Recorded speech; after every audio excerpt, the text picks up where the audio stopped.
In the heart of the misty, moonlit forest of Umahana, there was a secret village called Hanamori, hidden beneath great glowing trees with silver leaves. These weren't ordinary trees. They shimmered at night, and the wind that danced through them carried the soft sounds of lullabies from another world. The village itself was small, round, and cozy. The houses were shaped like mushrooms and made of soft clay and flower petals, and the windows glowed with warm amber light. A clear river called the Seraph Stream hummed a song as it flowed through the village, and tiny, glowing fish swam lazily through the water, lighting the way at night. At the center of this village lived a girl named Yuna who wore a cloak woven from midnight blue feathers. She was 16, quiet, and often daydreaming. Yuna had a special power. She could speak to the wind. One warm night, as soft fireflies blinked around her bedroom window, Yuna whispered to the breeze, "Yuna, softly. Where do dreams come from, little wind? Where do they go when we wake?" The wind spun gently around her, tugging at the corners of her dream journal. It rustled the papers and fluttered her curtains. A voice, faint as starlight, replied, "The wind, to find the answer, Yuna of Hanamori, you must visit the realm of slumbering echoes." Startled, Yuna sat upright in bed. "Yuna, the realm of what?" The breeze was already fading, taking the mysterious name with it. She knew then that something was changing. Her dreams were calling her on a journey. The next morning, Yuna visited her closest friends. First was Tomo, a cheerful boy with fire-colored hair and goggles always strapped to his forehead. He was a cloud crafter. He built floating devices using wind crystals and plum blossoms. "Tomo, a journey to another realm? Count me in. I've been dying to test my glider suit anyway." Then came Mika, a quiet girl with long, pale green hair who could grow flowers just by humming to them. She was already waiting for Yuna under the willow tree, holding a basket of dream-dried herbs. Mika, smiling softly, "I dreamed of a place with drifting stars and sleeping giants. I think I've been called too."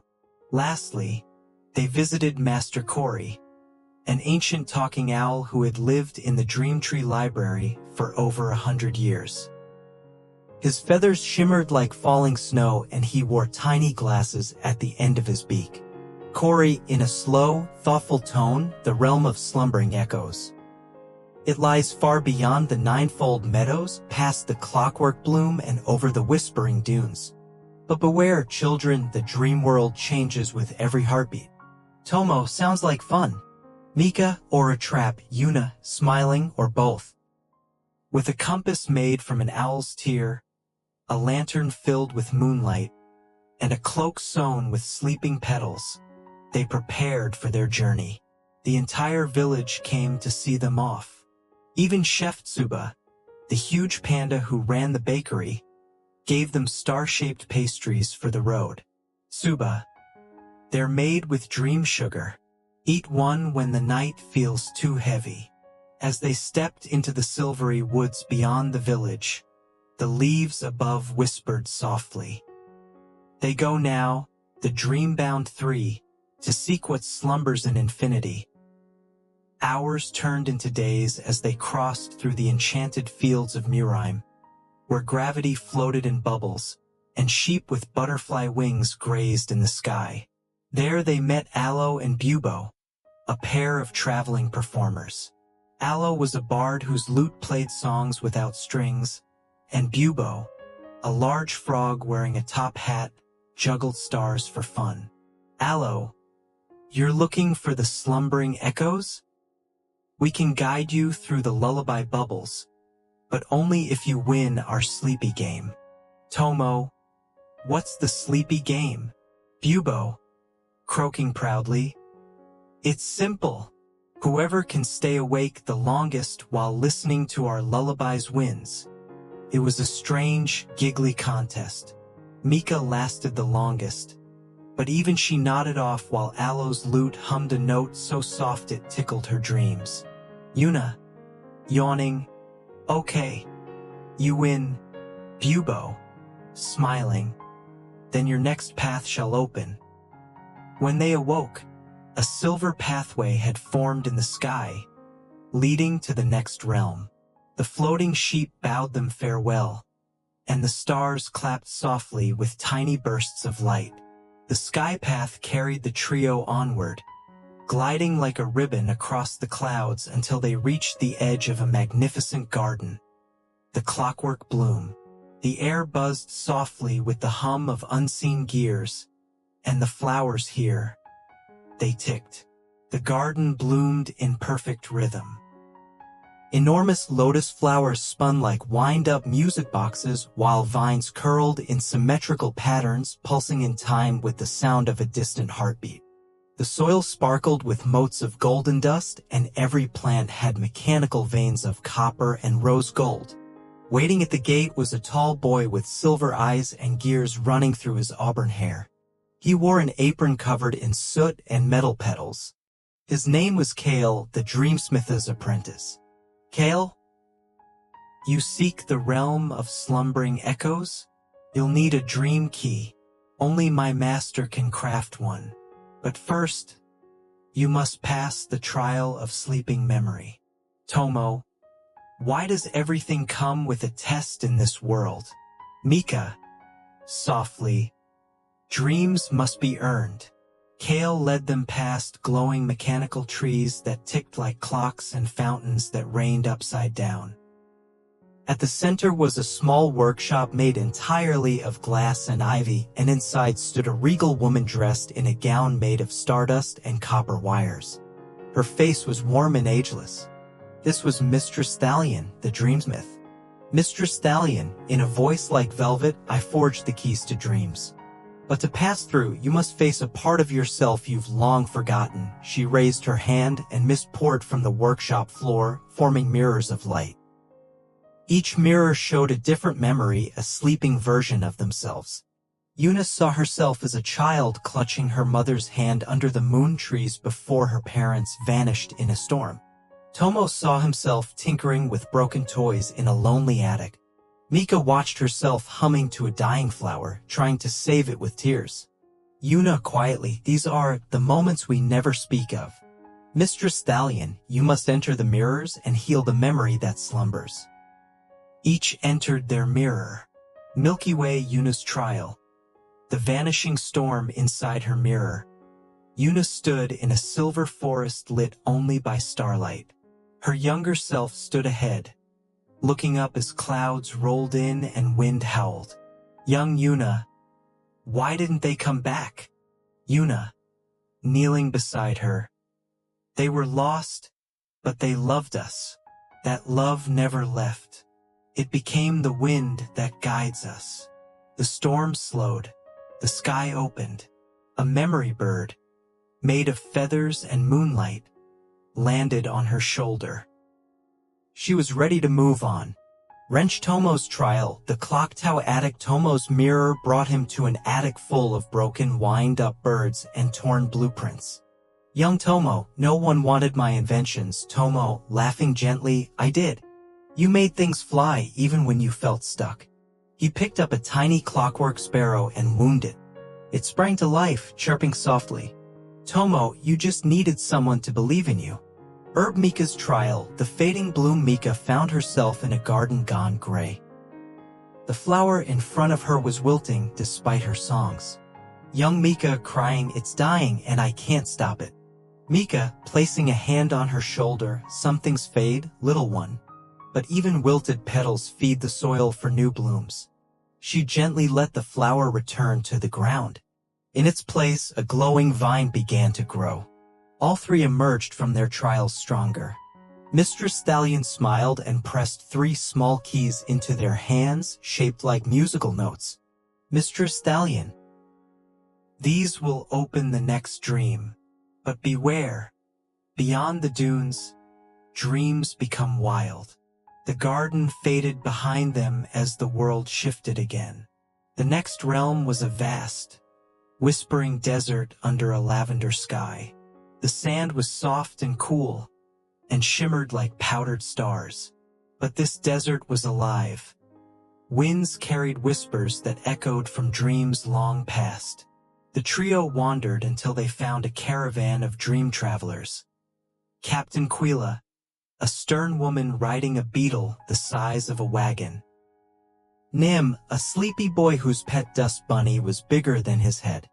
Sulin, an old woman who claimed she once dreamed herself into a cup of tea. Mbalo, a dream goat who floated above the sand and spoke in riddles.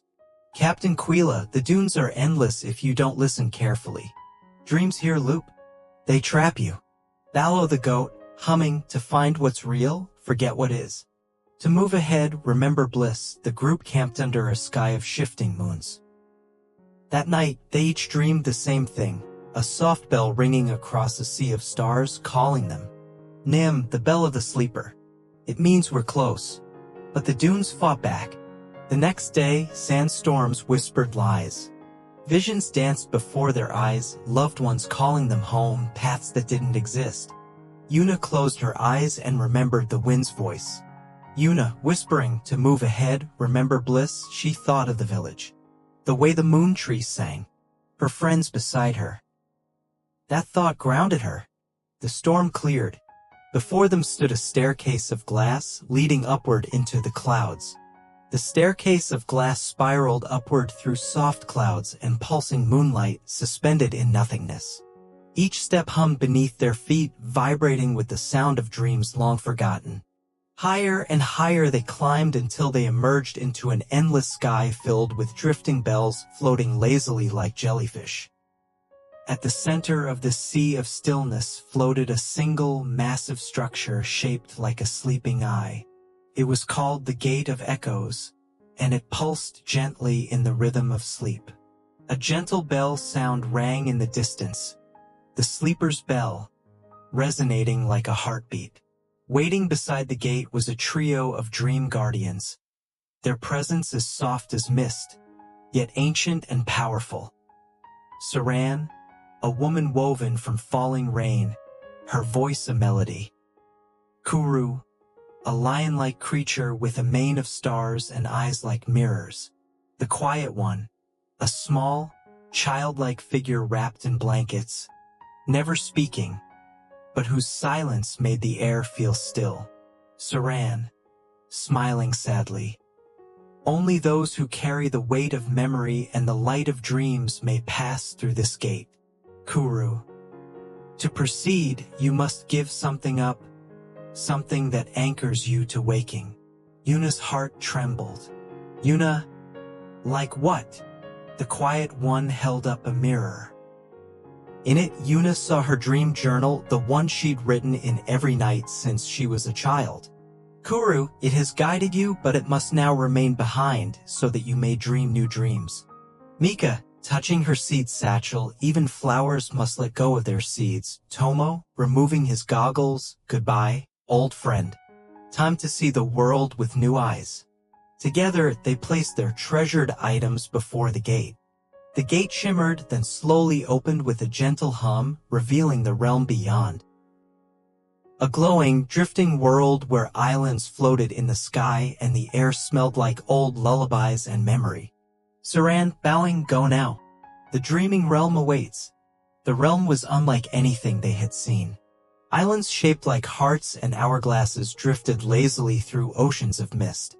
Gigantic koi fish swam through the air, weaving between the floating lands. Stars blinked on the ground like fireflies. They landed on the first island. Noctura's steps where ancient staircases led to forgotten dreams.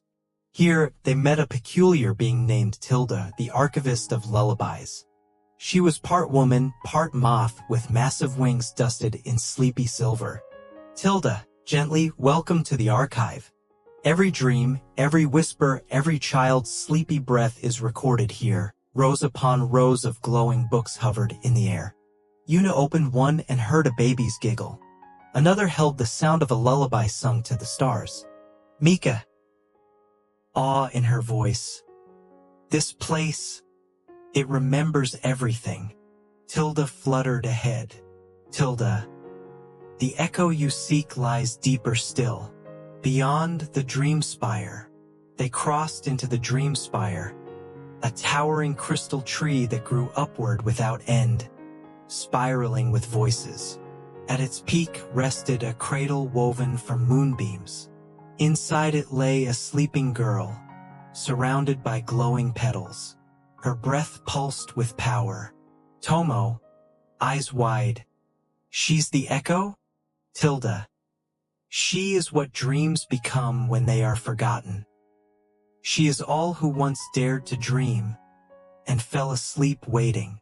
Yuna stepped closer and placed her hand on the cradle. Instantly, a rush of memories filled the air. Hers, Mika's, Tomo's, the villagers, the entire world's quietest hopes. Yuna, whispering, "You don't have to sleep alone anymore." The cradle trembled. The girl's eyes fluttered open, pale like the first snow. Echo, in a soft, ageless voice, "Thank you for dreaming of me." A wave of light exploded from the cradle, washing over the realm. Floating islands lit up. Koi fish spun in delight. The entire dream world hummed with warm laughter. They had awakened the heart of the dream. The sky began to dissolve into colors as soft as velvet. The trio floated downward, slowly, like feathers in the wind. They awoke on the edge of the Hanamori forest with the moon trees singing above them. The village looked the same, but something felt different. The wind seemed fuller, the stars brighter. Waiting for them was everyone they'd missed: Chef Tsuba with fresh dream sugar buns, Master Cory blinking in quiet joy, and even the breeze, whistling happily through the trees. Master Cory, smiling, "So, what did the dream show you?" Tomo, "That wonder is real." Mika, "That even sorrow can bloom." Yuna, gazing upward, "And that dreams are never truly forgotten." That night, the villagers gathered beneath the moon trees. Fireflies danced in circles, and Tilda, the dream archivist, even made a surprise visit, singing lullabies with her moth wings shimmering in the light. And in the distance, just barely visible, the stars spelled out one soft word in the sky: sleep. Yuna, Mika, and Tomo lay on a blanket in the grass, staring up at the heavens. Yuna, yawning softly, "I think I'm ready to dream again." Mika, whispering, "Sweet dreams, Yuna." Tomo, grinning, "See you in the next one." The screen fades to black. The stars continue to shimmer. A breeze passes, and all goes quiet.